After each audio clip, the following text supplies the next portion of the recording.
Right, so all of us have heard of this term business cycles, and yet, until the early 19th century, classical economists had either denied the existence of business cycles or had passed on the blame to war, famine, and other external factors. So, what is a business cycle? Well, there are many ways of complicating this, but very simply, it's the natural rise and fall of economic growth that occurs over time.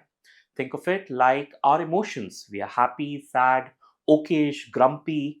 And in pretty much the same way, a business also goes through a period of increase, flattening, decrease, and resurgence of economic activity from time to time. That being said, cycles can be of many types, and not everything is a business cycle.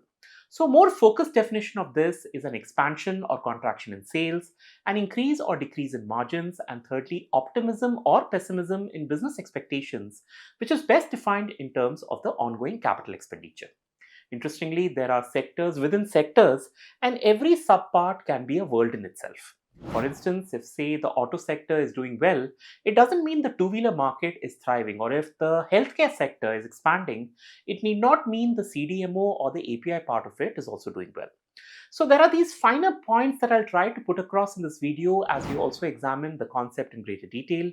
What exactly is a business cycle fund? Specific details on the most recent NFO by Motilal Oswal, who has been kind enough to sponsor this video, and we'll also examine business cycles across a number of industries and what metrics an investor should really look for. Let's begin.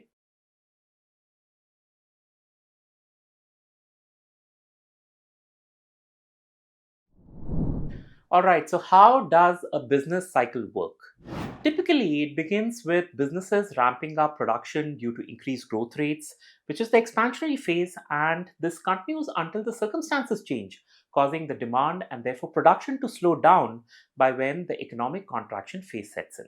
Like any cycle, this period of growth and slump continues over and over, and although this doesn't occur at regular intervals or lengths of times, they do have recognizable indicators.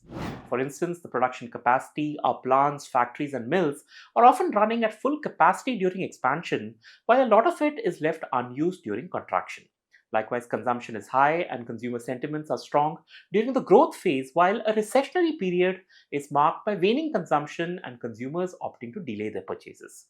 It's also important to differentiate a business cycle from a trend in the sense that a business cycle is usually a medium term evolution occurring in a 4 to 10-year time frame, and the reason for it is more to do with the natural demand and supply variations or even some unforeseen shocks like COVID, war, etc. But it's definitely not because of pivotal changes in consumer preferences or some cataclysmic disruption in the market. I think this can be better understood with an example. So, the period from 2004 until 2007 was when capital goods outperformed most sectors, and especially IT, by some 800% or something. And the reason for this peak phase included a conducive microeconomic environment with low interest rates, a current account surplus, stable currency, low corporate leverage, cheap land, cheap labor, and of course, high GDP growth. Then, from 2009 until 2012, we saw a slowdown in the demand for consumer discretionary items. Real estate went into a limbo. Inflation was high, and businesses were over levered, which didn't play well for the capital goods sector as it grew by just 9 or 10% in that block of 4 years. The trough or the slump phase happened from 2013 until 2020 with moderately high inflation and declining ROEs on one hand, but on the other hand, we also witnessed a gradual reduction in leverage, a turnaround in consumer demand, and a definite improvement in access to credit during that period. And then came 2021 to 2024, the expansion phase where the capital goods index grew at an annualized rate of 43% as a result of a strong rebound in earnings growth, high GDP growth, resolution of bank NPAs, a rise in the affordability ratio, and strong domestic capital flows. Let's look at another example, IT services, and here's an industry that has grown at a CAGR of 17% in the past 20 years. But this growth hasn't been a linear one, not by a fair distance, and we can divide the last 20 years into four different periods. So, the phase after the dot com crash of the early 2000s, the 2002 to 2007 period, was when the outsourcing wave was at its peak and everyone was running to Gurgaon, including one of my ex employers.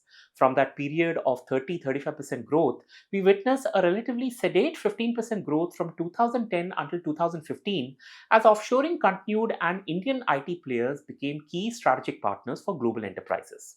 Between 2015 and 2018, the IT sector saw a slowdown as growth rates plummeted to just 8% due to the adoption of cloud, digital, and a rising focus on automation.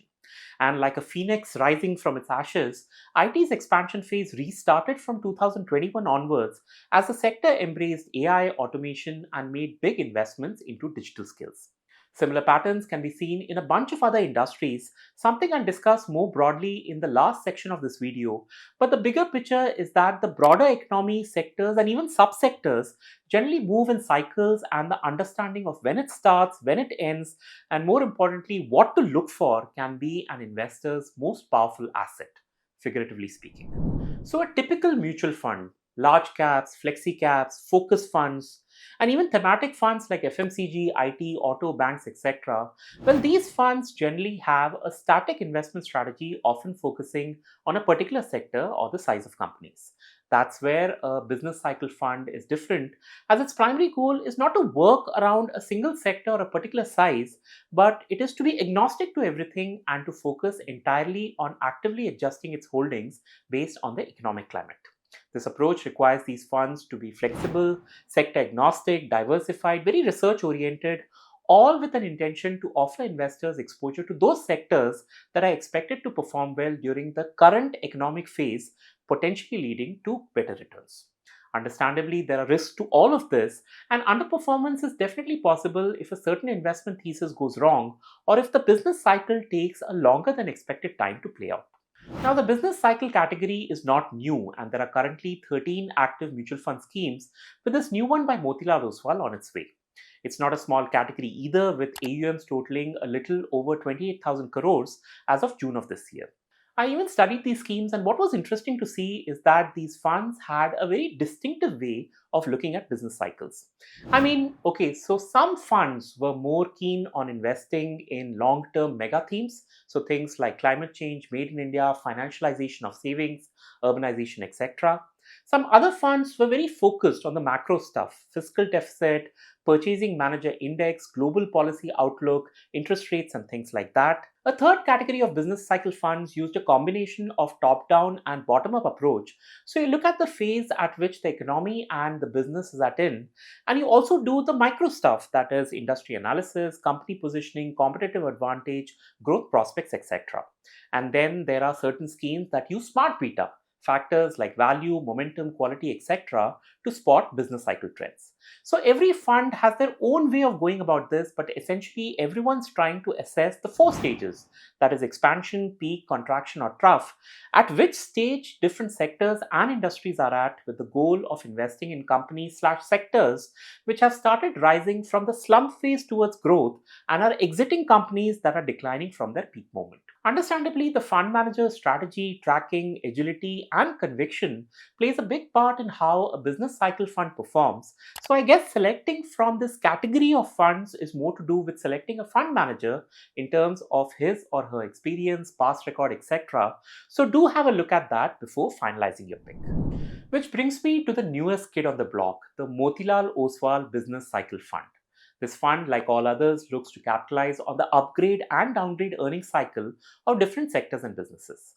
Some of the themes the fund house wants to take the fullest advantage of includes the Make in India initiative, which is likely to bring out winners in capital goods, engineering, auto, infrastructure, and the renewable energy space. The financialization of savings with focus on capital markets, lending businesses, and insurance companies.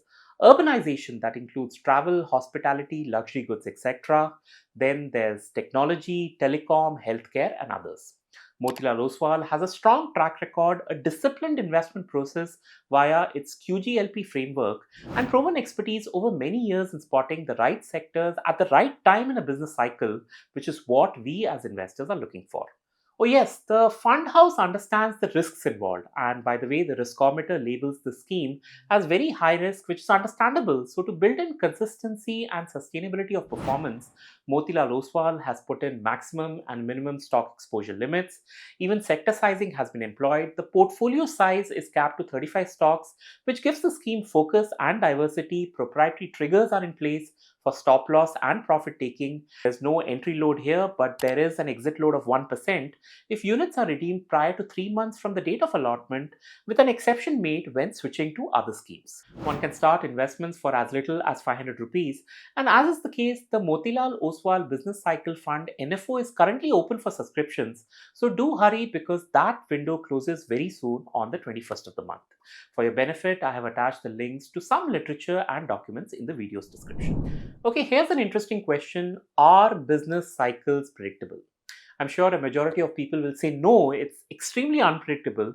But if one thinks back in layers, you'll see that while the periodicity, that is, the length and the depth of the business cycle is unpredictable, the cycle itself is pretty recurrent, which means, like it or not, the business is going to go through its cycle of expansion and contraction. And it's this up and down movement that throws in a lot of opportunities for the everyday investor. I mean, look at this table where the last 15 years of sector performance data has been mapped. I know this is stock market returns, but you can still see the big chunks, the big 2, 3, 4, 5 year periods when a particular sector did really well or performed pretty poorly. Undoubtedly, a good understanding of this can help you make a lot of money in the markets. And just as a theoretical exercise, I know this can't happen in real life, but still, if you had forecasted and invested in the top performing sector in each of the last 14 odd years, this would have resulted in a CAGR of 44.4%, turning your 1 lakh of investment on the 1st of January 2010 to more than 2 crore rupees. Of course, this was never going to happen. So we'll do something that's more in our control as we narrow down on the key variables one needs to better understand and analyze some of the more popular industries. For instance, banks, and therefore the banking sector, almost always goes on an expansionary phase when the NPAs are low, when the interest rates are rising, corporates are not over leveraged, the GDP growth is strong, companies are spending on capex, and there's an improvement in the demand for credit.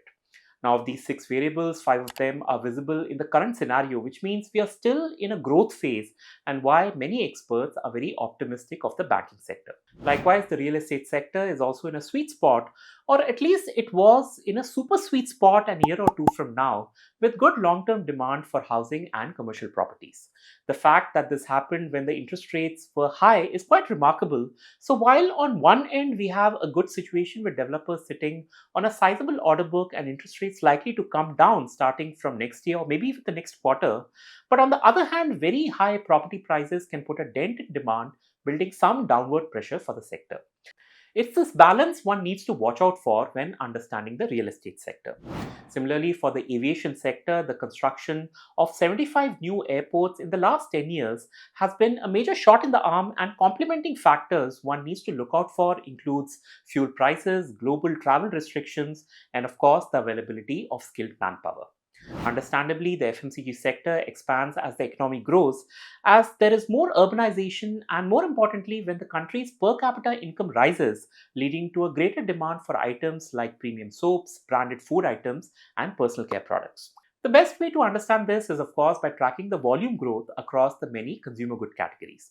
What else? The demand for automobiles increases with new vehicle launches, a fall in interest rates, and pent up demand. Rising commodity prices is a boon for the metal and mining industry, in addition to industrial growth, but environmental concerns should also be monitored. And the capital goods industry gets a boost when there is growth in industrial activity, which is visible in the company's order book situation. Plus, it also helps when the private sector joins the government in terms of committing to a higher capital expenditure. Honestly, this isn't like rocket science, and by committing a few hours on a weekend by reading a couple of annual reports, earning transcripts, research reports, etc., that's all it takes to know exactly what grows and what degrows a sector.